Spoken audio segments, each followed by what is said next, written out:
No evento reservado de passagem de cargo do Ministério da Defesa, o presidente Jair Bolsonaro subiu o tom e rebateu as falsas acusações de que joga fora da Constituição. Ele declarou que nos momentos mais difíceis do Brasil, as Forças Armadas sempre estiveram presentes e são o último obstáculo para impedir a entrada do socialismo e do comunismo no Brasil.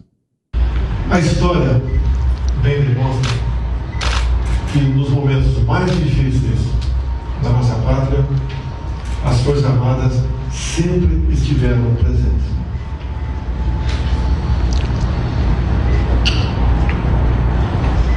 Os fatos dos últimos anos bem demonstram a todos que as Forças Armadas são o último obstáculo para o socialismo no Brasil. Apesar da galeria de trato ser das cores preto e branco, nos últimos 5 anos já se nota uma mudança em sua coloração. Nós todos aqui, sem exceção, somos privilegiados, que vivemos um momento onde as decisões, em última análise, fogem do campo político e vêm para o campo militar.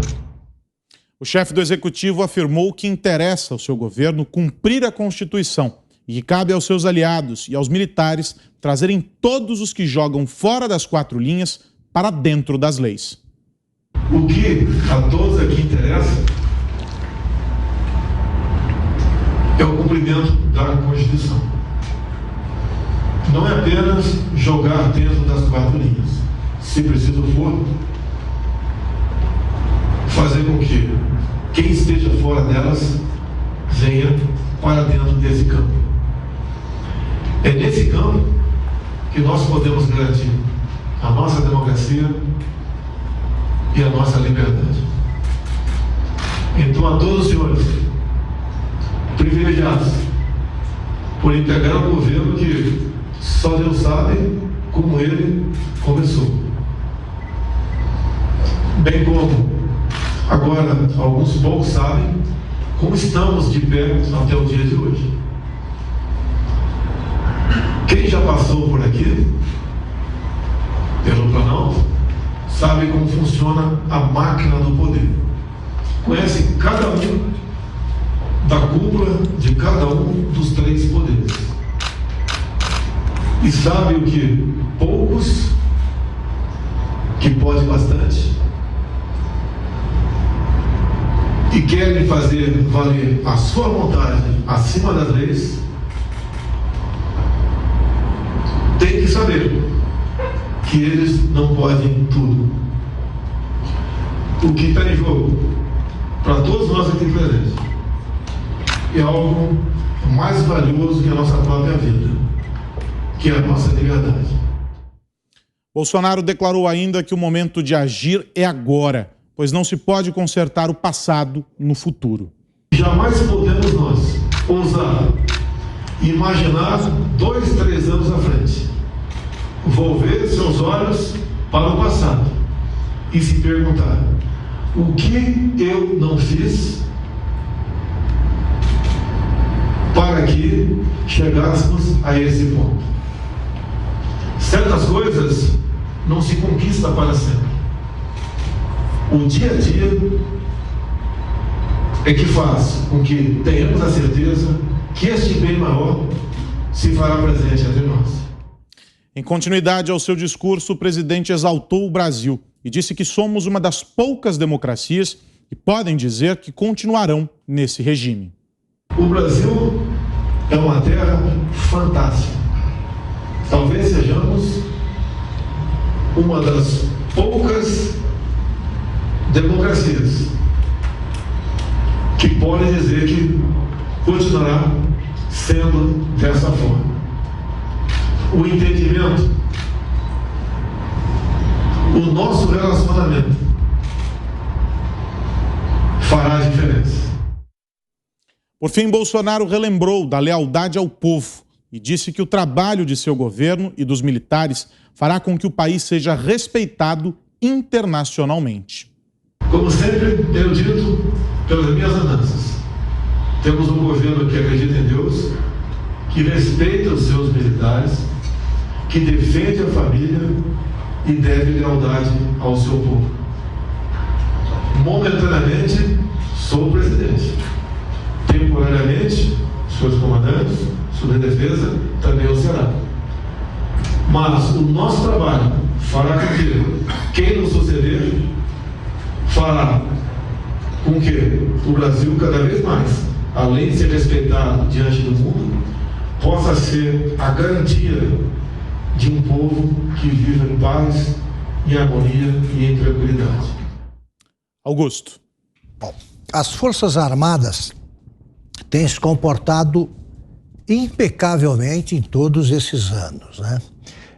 As Forças Armadas já tiveram como ministro da Defesa um comunista, o Aldo Rebelo, e, no entanto, nada aconteceu. No momento em que se tem um dos poderes da República agindo contra a Constituição, faz todo sentido a preocupação do presidente da República e das Forças Armadas. O Alexandre de Moraes, convém lembrar, vai assumir daqui a poucos meses a presidência do Tribunal Superior Eleitoral. Imagine-se o Alexandre de Moraes agindo como na presidência do TSE, como age agora como super-ministro do Supremo Tribunal Federal, que faz o que ele anda fazendo com um deputado. Se o ministro acha que isso aí é alguma agressão às Forças Armadas, aí ele poderia fazer o que fez no caso da nomeação do superintendente da Polícia Federal. Ele impediu ilegalmente que o presidente da República consumasse a sua escolha. Tenta fazer isso agora, isso ele não faz. As Forças Armadas não podem ser acusadas de golpismo de jeito nenhum depois da profissionalização que elas vêm escancarando, repito, desde que veio a redemocratização do Brasil. Agora, cumpre às Forças Armadas manter a ordem pública. E quem ameaça neste momento a ordem pública não é o presidente Bolsonaro, é o ministro Alexandre de Moraes com as suas decisões que são feitas ao arrepio da Constituição e do Código Penal. Então, quem cria tensões neste momento é o Supremo Tribunal Federal. Eles transformaram em crime qualquer coisa que soe como desrespeito à instituição. Pois bem, eu tenho todo o respeito pelo Supremo Tribunal Federal como instituição. Não tenho nenhum respeito por vários dos integrantes do STF. Nenhum. E isso aí não é crime. É só uma constatação. Amanhã, é claro que o consórcio vai noticiar que o presidente Bolsonaro veio com alguma ameaça golpista. Não, ele é o único chefe de poder, no momento, que cumpre a Constituição. Os militares têm cumprido a Constituição, repito, impecavelmente. E eles têm todo o direito de se sentir preocupados com quem não cumpre a Constituição. Neste momento, a democracia brasileira é ameaçada pelo comportamento do presidente da Câmara, do presidente do Senado e dos ministros, de vários ministros, a maioria deles, do Supremo Tribunal Federal. Zé Maria, queremos ouvi-lo também sobre este tema. Aros, as Forças Armadas, elas são tão importantes que ganharam um artigo todo para as Forças Armadas, para se ter uma ideia. A Constituição de 86, né, a Constituinte de 86, que discutiu e publicou a Constituição de 88, ela é pós-regime militar. Então ela foi invadida por esquerdistas e eleitos. Não estou nem questionando, foram eleitos. Houve uma movimentação ali do Centrão que puxou a Constituição mais para o centro, mas ela ainda traz essas marcas do momento político, né? Daquela época, 86, dos que foram eleitos constituintes, deputados e senadores. Pois bem, e nesse artigo 142 fica muito claro o papel das Forças Armadas. Lá fala da organização, além, evidentemente, da Constituição, tem o Estatuto dos Militares e define ali os círculos hierárquicos dos militares e o papel desse artigo que é sempre citado, debatido, né? Esse é o que fala das Forças Armadas, que deve agir em caso de defesa nacional, em caso de definição de qual é a função de cada um no papel do brasileiro. E eu vou ler aqui de novo esse artigo tão falado, né? O artigo da 142, ele define que as Forças Armadas devem manter a paz e os poderes constituídos. Ou seja, é o que diz o presidente Jair Bolsonaro.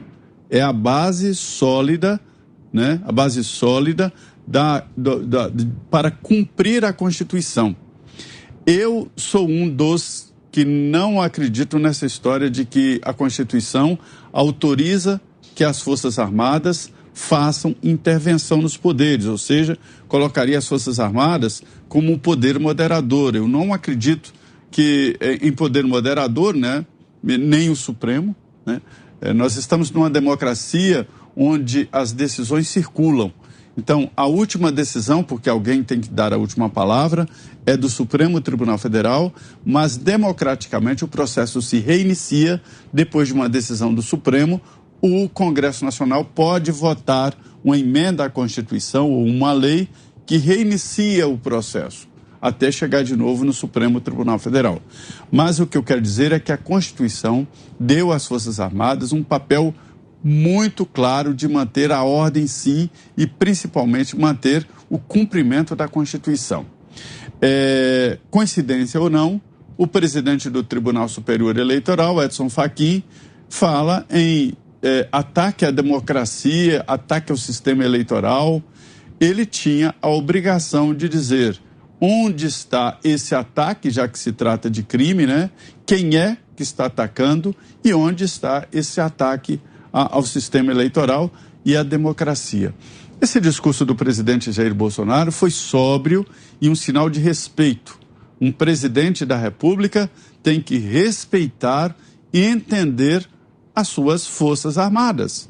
O presidente da República é comandante em chefe das Forças Armadas. Geralmente, os presidentes passados, eles delegavam às Forças Armadas um papel subalterno. Não havia respeito. A gente vê nisso, hoje, o raio-x, a radiografia das Forças Armadas. Estão sucateadas, com salários defasados, né? E sem poder de defesa do Brasil. Houve alertas quando o Brasil descobriu o pré-sal. Precisamos de equipar a Marinha, precisamos de um submarino moderno. E ninguém prestou muita atenção. E agora, no governo do presidente Jair Bolsonaro, se chama a atenção para as Forças Armadas. Mas elas sempre foram importantes e sempre estiveram aí como uma garantia da ordem, uma garantia de cumprimento à Constituição. O resumo aí do que fala o presidente é de que a Constituição é para todos. Não é só para os de cá. O Supremo também tem que cumprir a Constituição. Cris, aqueles 3 minutos para você ainda sobre este tema. Olha, eu tenho a minha impressão, mas aqui é um pitaco mesmo, viu? Conforme as fontes com quem eu converso, que o presidente também foi mais duro nessa fala aí, estava num ambiente fechado e tudo mais, atendendo ou dando resposta também a uma parte da população que não está satisfeita em ver o avanço do judiciário sobre o legislativo e o silêncio do legislativo sobre esse avanço. Então, exige uma resposta do executivo e, quem sabe, das Forças Armadas. É óbvio que o presidente não vai mandar nenhum militar para tomar atitude mais drástica. A gente ainda vive uma democracia, embora a tirania de algumas decisões de alguns ministros de cortes superiores nos faça, às vezes, pensar que estamos mesmo a caminho de um novo regime muito mais autoritário. E a gente viu aí o caso recente do deputado Daniel Silveira comprovando isso. Esperava-se, desta vez, uma resposta mais enfática da Câmara. A gente viu efetivamente que alguns deputados federais que tinham antes votado pela manutenção da prisão de Daniel Silveira, lá indo até contra a Constituição, esquecendo da imunidade parlamentar, criando um crime de opinião que não existe no nosso Código Penal, né? Dando aval para aquela arbitrariedade do ministro Alexandre de Moraes, agora voltaram atrás, inclusive deram declarações de que estavam arrependidos e que desta vez estariam ao lado do deputado e das leis brasileiras, mostrando que o legislativo que faz as leis também respeita as leis, mas não foi o que a gente viu, né? Por causa daquela nota do presidente da Câmara, acabou que o ministro Alexandre de Moraes e suas decisões autoritárias e arbitrárias acabaram prevalecendo mais uma vez. Então a gente vê, não só nas redes sociais, mas também quando conversa com determinados setores da sociedade, vou citar aqui especificamente, os caminhoneiros, com quem eu tenho conversado com uma certa frequência, desde aquele movimento de 7 de setembro, que gerou muita insatisfação entre eles. Eles esperam efetivamente que haja alguma atitude mais enfática por parte de algum órgão de governo em relação a essas arbitrariedades. Tenho para mim que o presidente estava tentando dar uma resposta também a esses setores da sociedade, viu, Aros?